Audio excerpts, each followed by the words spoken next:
The most common profession that I see in the female parties in my divorces, and this is over 13 years of cases. Oh my God, I'm so nervous. Is Look at my boobs. No eyes. No face. Only boobs. I debated posting this because I know how bad it's going to be when people get this answer from me. But there were so many people that asked that I decided, after a lot of thought and consideration, that I will go ahead and respond to the most asked question from my last video, which is, what professions in women should men avoid? And a lot of you thought that those same professions for men that I told you to avoid would translate to women, and they really don't. I don't think that there's enough data out there for me to comment on that. But I've had one military female client who was pretty difficult, but other than that, I've not seen any correlation in those same professions. But I went through my case list, and if you have a problem with me giving an introduction to this, then just scroll along, because I'm about to hurt a lot of people, so I'm going to explain what I have to say, and you're going to have to listen to it if you want the answer. I went through my case list, and there's about 60 cases on my case list. And there are some common professions that I see in women. The most common one that I see is teacher. The second most common is nurse. But those cases are not cases where the female is really difficult or litigious or anything like that. They're just kind of run-of-the-mill cases. The most common profession that I see in the female parties in my divorces, and this is over 13 years of cases. Oh my God, I'm so nervous. Is stay-at-home mom. Hate me. I know y'all are going to hate me, but let me explain why. Number one, when you're divorcing a stay-at-home mom, they are paralyzed with fear, and rightfully so, because their whole life is going to change. They are going to have to go back to the workforce. They're going to have to possibly move. Their finances are about to be very different. There's lots of things that they don't know financially about what's going on. And so they tend to stick their head in the sand and stall. And so the cases become very contested and very expensive. The second reason that I see that stay-at-home moms end up being the most common profession in a divorce is that I think there's a tendency, and this is completely my opinion, just based on my observations, they tend to focus so much on the children, and the husband focuses so much on career that first of all, they don't feel appreciated by one another. But the husband starts feeling like an ATM, and the wife becomes completely focused on the children, and they tend to grow apart. So I think that's why it's the most common. That's not hate, just an observation. It's probably my last TikTok. So see ya.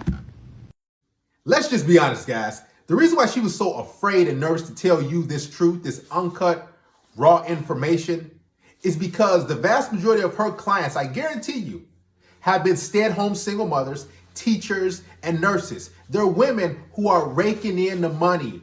They divorced their husbands. They say, you know what, I don't want to do this anymore for whatever reason. And then the women almost always benefit. Women are the majority receivers of alimony and child support. So it doesn't benefit her to tell you this information. But here's the thing. She's been getting money for 13 years, over a decade, benefiting from breaking the backs of loving fathers and hardworking husbands. See, she knows the game is rigged. She knows it's against you. Listen, family court is not on any man's side. They're not going to give you a good deal. It's you go in there versus her. And she can put on the tears. She can cry. She can make up this. She can make up that. And you're just sitting there like, oh, okay, you're at the judge's mercy. And now you have to be most likely a weekend dad. You can't see your kids every single day of the week like you used to. The house that you have built, that you have really worked hard for and put her in, the lifestyle you've given her, you have to continue to give her that. And you're going to give her that house. You're going to give her child support. You're going to give her whatever, basically, what she wants, and most likely more. Because these judges are not fair for you. They're not going to be like, okay, well, we're going to be easy on you. No, because they get their cut too. This is how the game is rigged. This is why, guys, I tell you, don't get married. Don't sign your life away. I'm not against having a family, or you guys said, okay, you know what, I want a woman and children. But here's the thing. You got to be aware. Your eyes have to be open, because these women will play games. They will say, oh, yeah, I'm to death do us part, and say your vows, and you guys walk down the aisle, and then guess what? About 2, 3, 4, 5, how many years later, she's done. Because she never really wanted to be married. What she wanted was the benefits. Most of these women, they just want the wedding. They want the glitz and glamour. They just want everybody to have their eyes on them, the validation. And now she's off the market. Now she's done with that carousel. She's done getting smashed. And now she's being claimed. And when she's done, it's like a check off on her list. Most of these women. That's why if you hear from different women, they say, I've been engaged 3, 4 times. Or men have asked to marry me. Listen, these women don't care. Only thing they care about is benefiting, is having a better life, is getting from point A to point B. And if you as a man can do that, if you can give her a better life, why not? She can just play the card. She can play alone, put on a certain mask. And after that, as she got what she wanted, as she hit that certain amount of years where she can get alimony, she's going to divorce you. She's going to make up something silly. You guys are going to go to marriage counseling. And guess who they're going to blame? You. They're going to say, well, you've been working too hard. You haven't been around. I needed your love. I needed your affection. Where were you? And you're just out there busy working 60, 70, 80 hours a week to keep everything afloat. And she's just complaining. And now everything is your fault. And you have to try to fix it. Even if you try to fix it, she knows when she went to marriage counseling that, you know what, I don't care. It's going to be over anyway. You can give her the stars and the moon. She's still going to leave you. It is a dangerous game being married in today's day and age. It just is. Why even go through with it? Now, I'm not saying you can't have a long-term woman or girlfriend or something like that, but you got to be careful, because these women will try to take whatever they can. Now, here's the thing. I'm not saying be afraid and, oh, she's going to do me in. But what I'm saying is every woman has the ability and is fully capable of taking your money, of destroying your life. Because at the end of the day, let's be honest, I'm going to keep it real and raw and uncut. These women are with you because you can give them a better life, a life that they cannot physically and financially give themselves. That's what marriage is for women. They want to settle down. They want to get with a guy who's going to give them better. And the thing, if you can't give them better, they're not going to marry you. Let's just think about it. For example, let's say you make $75,000 a year. And she makes about 80, 85. Do you think she's going to really marry you? Most likely not, because there's no benefit. Now, here's the thing. She expects you to marry her. You make $150,000 a year and she makes 40, 50. She might be a little teacher, a little nurse, or she might not even have a job. But they expect you to marry her because that means you're maturing as a man, that you're growing up. But they don't see the long-term ramifications. They don't see the finish line where you're going to be sitting alone on your couch thinking, I thought she loved me. I thought she cared about me. What happened? Man, I can't see my kid. And she's going to be playing games with you. And guess what? These women, when they leave you, majority of the time, they don't upgrade.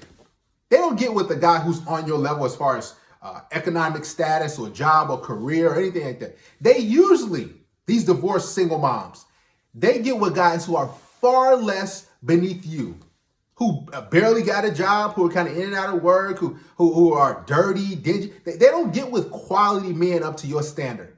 So she loses as well. And then she's going to be dating and dating and dating, get with this guy, get with that guy. And then she's going to be complaining, where are all the good men at? Well, you women have had a good man, but you were so impatient, you're so greedy and selfish that you thought about only what makes you happy. You didn't think about the kids. That's why these kids are suffering. These single moms don't think about that. These ex-wives, they just think about, okay, how can I live my best life? I've done the marriage thing, check mark. Okay, now I want a second life. So they get 32, 35, 40. And then they're like, okay, let me go on girls' trips on your dime. Let me go on vacation on your dime. Let me go shopping. Let me go here. Let me do this on your dime. It's a dirty game, man. It's messed up. I know a lot of you guys who comment, who reach out to me and say, Darius, I want a family. I want this, I want that. Let me tell you something.